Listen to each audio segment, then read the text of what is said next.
Përshëndetje nga sofra shqiptare, kam sjell mënyrën se si bëj pjekjen e kungullit të misirit në furrë, cili del si gështenj, në një përgatitje shumë thjeshtë, besoj se kam ju pëlqyer kur ta shihni videon në vazhdim. Filloj me përgatitjen. Fillimisht marrim kungull misiri, unë këtu kam gjysmë kungulli, ju mund të shtoni më shumë masa, varet se për sa persona e përgatitni. Marrim një lugë akullorësh dhe ja largojmë parat. Shumë lehtë në këtë mënyrë me lugën akullorës i largohen. Dhe i largohet të pjesa e butë, siç është si lëvore. Shumë e rëndësishme është që t'i largohet.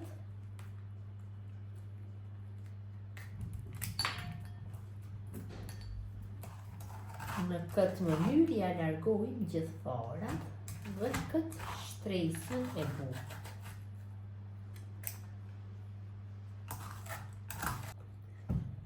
Ja kam largu farat dhe këtë pjesën e mbrendshme, pjesën e butë, tash do e coptoj në copsa më të mëdha, më pas do e prej në copsa më të vogla. Kështu në këtë mënyrë më lehtë bëhet prerja. Kështu janë mjaftueshëm këto copsa, në fillim do e prej kështu, më pas në copsa më të vogla. Veni një thik të mret.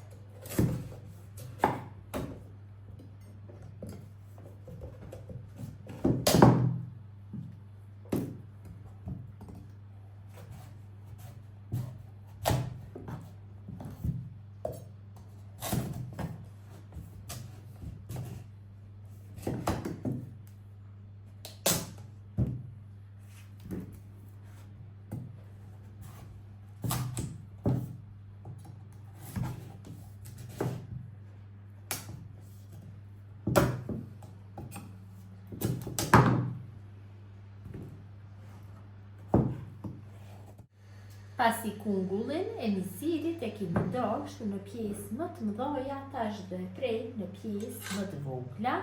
Harrova që të cek se duhet se para se të bëni prerjen të lani mirë me ujë lëvorën dhe ta thani me një pecet kuzhine.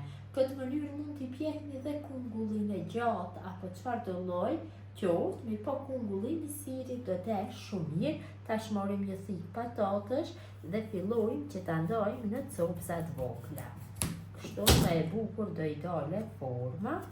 Këto copa janë mjaftueshme, kështu masia. Do rrinë shumë bukur dhe kur të servohen. Në këtë mënyrë i ndajmë dhe pjesët. Lëvorja nuk i largohet, s'ka nevojë pasi do pjeket në furrë. Këtë mënyrë bëjmë coptimin e gjithë kungullit.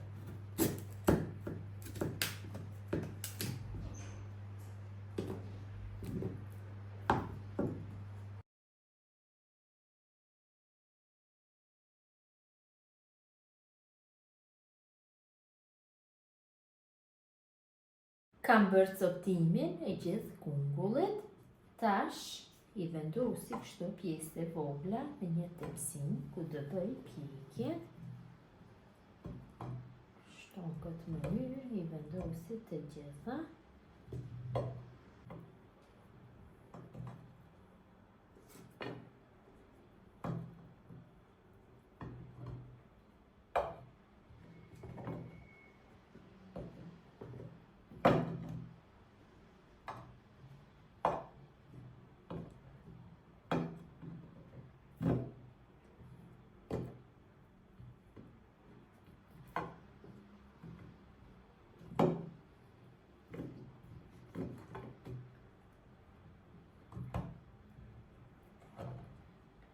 Kam vendosur gjithë pjesët e kungullit në tepsi, jam munduar që këtë pjesën e lëvorës më shumë ta vendosi tek fundi i tepsinjës.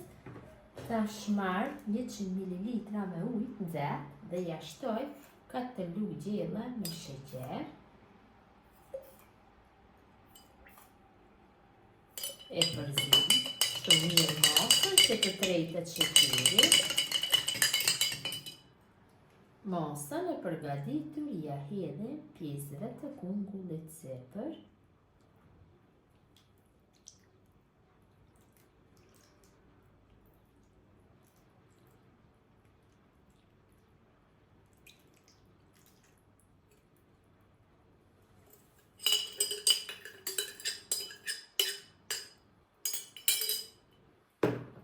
Tash morim pak sheqer dhe se cilës pjesë të kungullit ja hedhim sipër. Mjaftueshëm është. Sipër ja vendosim një letër për pjekje dhe i fusim në furrë të nxehtë 220 gradë dhe i pjekim për 40 minuta. Pas 40 minutave ja largojmë letrën për pjekje dhe në të njëjtën temperaturë i pjekim dhe për 10 minuta tjera. Kam largu nga furra kungullin e misirit, është pjekur shumë mirë, ka një aromë jashtëzakonisht të mirë, siç e ceka dhe më parë, 10 minuta para pjekjes, ja kam largu letrën për pjekje dhe kam lënë përsëri të pjekët në temperaturë të njëjtë për 10 minuta. Tash e lajmë që të ftohet dhe është gati për konsumim. Është ftohur pak, konsumohet i nxehtë, i ftoftë plotësisht, mund ta pjekni, ta lini në frigorifer për 2-3 ditë, ta konsumoni, bëhet shumë i mirë. Tash ta largoj një pjesë dhe ta shihni se si duket në brendësi. Ka dalë i thatë në brendësi terur, ashtu si gështej tamam, ka marrur dhe pamjen dhe vërejni dhe vetë kur të ndahet, ja dhe si duket. Mirë po, nëse bëhet kështu, i thatë apo i terur, varet dhe nga lloji i kungullit, të gjithë kungujt nuk bëhen, pasi disa lëshojnë ujë.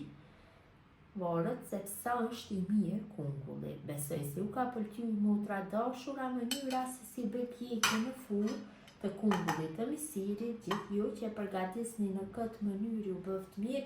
Ju faleminderit që ndani kohë vazhdimisht për recetat e mia. Jepni komente të bukura, mirëmbëjtje nga sofra shqiptare deri në recetën e radhës.